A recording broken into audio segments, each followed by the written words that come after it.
ভাবতেছি কি ভাবতেছো? ভাবতেছি তোর একটা মা থাকলে কত ভালো হতো। যেখানেই তোর জন্য পাত্রী দেখতে যাই সবাই জিজ্ঞেস করে পাত্রের মা কই, মা আসলো না কেন? কারো উত্তর দিতে পারি না।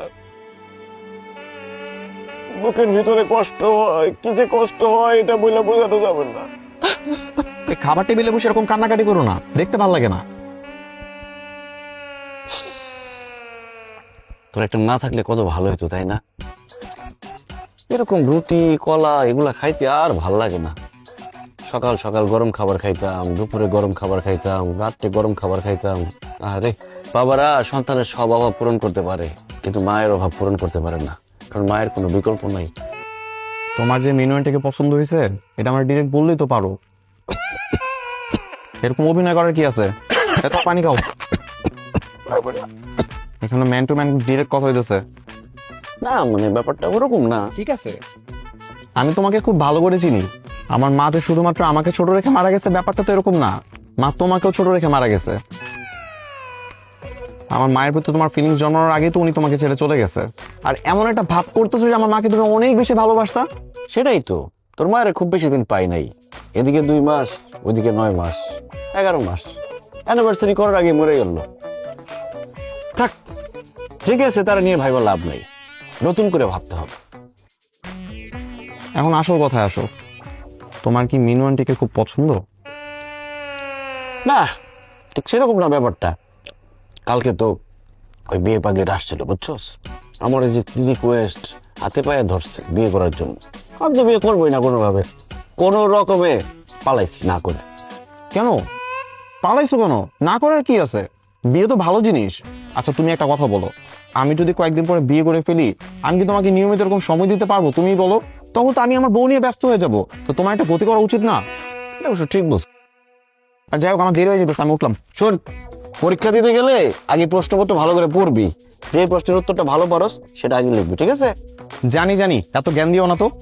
এই যে বাবার মতো ভাবছে নিতেছো, তোমার কি বাবা মানায়? ঠিক আছে, ভালো করে পরীক্ষা দিস।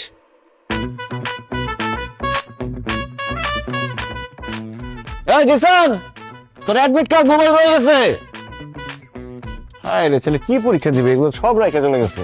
জিসান, এই সেই ঝাল হইছে। জানিস মামা, এই যে আমি এক্সাম হলে যাওয়ার আগে রেগুলার ফুচকা খাই, এর মাঝে একটা কারণ আছে। কি কারণ দোস্ত? Because it makes my luck. জানি না কি মন্ত্র ফুকে দিছে, এই ফুচকা খাওয়ার পরে আমার এক্সাম ভালো হয়। তোর এক্সাম ভালো হওয়ার পিছনে আসল রহস্যটা তো সবার কাছে বল। মামার ফুচকা খাওয়ার পর পেটে মোচড় নাম করে ওয়াশরুমে বসে বসে বই পড়িস, তারপর এক্সাম হলে এসে ঢুকিস, এগুলো স্বীকার কর। সিরিয়াসলি বাচ্চু, তুই এইভাবে নকল করস? আরে কিসের সিরিয়াসলি? এই ও মজা নিতেছে, মজা নিস না। I am damn serious bro. হাসতেছো না? খাও খাও, ফুচকা খাও। এই ফুচকার বিল আজকে আমি দেবো না, নিজের ফুচকার বিল নিজে দিস। আরে বন্ধু, আমি তো মজা করতেছি। এবার অন্তত পক্ষে বিলটা তুই দিস। ঠিক আছে, দিলাম। আমারটাও দিয়ে দিস। এই ধর তো, কি ব্যাপার? তুমি আমার ক্যাম্পাসে কেমন আসছো? তোমাকে না বলছি কখনো আমার ক্যাম্পাসে আসবা না। আমার বন্ধু বান্ধব তোমাকে দেখলে হাসাহাসি করবে। আরে বলো, পরীক্ষা যে দিবি, অ্যাডমিট কার্ড মোবাইল সব রেখে আসছিস। হ্যাঁ, শোন, আগে প্রশ্নপত্র পড়বি, যে প্রশ্নটা ভালো করে পারবি সেটা আগে লিখবি, ঠিক আছে? হ্যাঁ ঠিক আছে, মনে আছে। যাও যাও যাও যাও যাও যাও। হে ব্রো, ফুচকা চলবে নাকি? না না, থ্যাংক ইউ, তোমরা খাও। তুমি এখন যাও, যাও তো, যাও যাও যাও যাও যাও। জিসান, এই হ্যান্ডসাম গাইটা কে রে? পরিচয় করে দিস না। আমি ওর বাবা। আমার বাবার বন্ধু, আমার আমার মানে বাবার ভাই, আমার চাচু, আমার আঙ্কেল। আঙ্কেল যাও। ও হাই, আমি মাহি। পুরা ক্রাশ খেয়ে গেছি রে। এখন থেকে আমাকে আগে বলে রাখবি।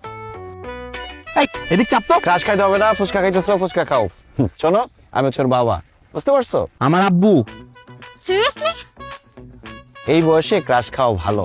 আমি তো ক্রাশ খেতে পারি নাই, ক্রাশ খাওয়ার আগের বয়সে বিয়ে করে ফেলছি। ভাইয়া, আঙ্কেল আপনাকে দেখলে না বোঝাই যায় না। আমি মনে করছিলাম যে আমার বড় ভাই বয়সী হবেন বা কিছু। তুই যা ভাবছস পুরোটাই ভুল ভাবছস। ফুচকা খাইতেছিলি, ফুচকা খা, ক্রাশ টাশ খাওয়া লাগবে না। আব্বু তুমি এখন যাও, প্লিজ যাও। যাচ্ছি, কিন্তু ক্রাশ খাওয়া দিয়ে ঠিক মতো ফুচকা খাওয়ার পরীক্ষাটা দিস। ধর, ক্রাশ খাইতে হবে না, ফুচকা খা। ওইদিক চল।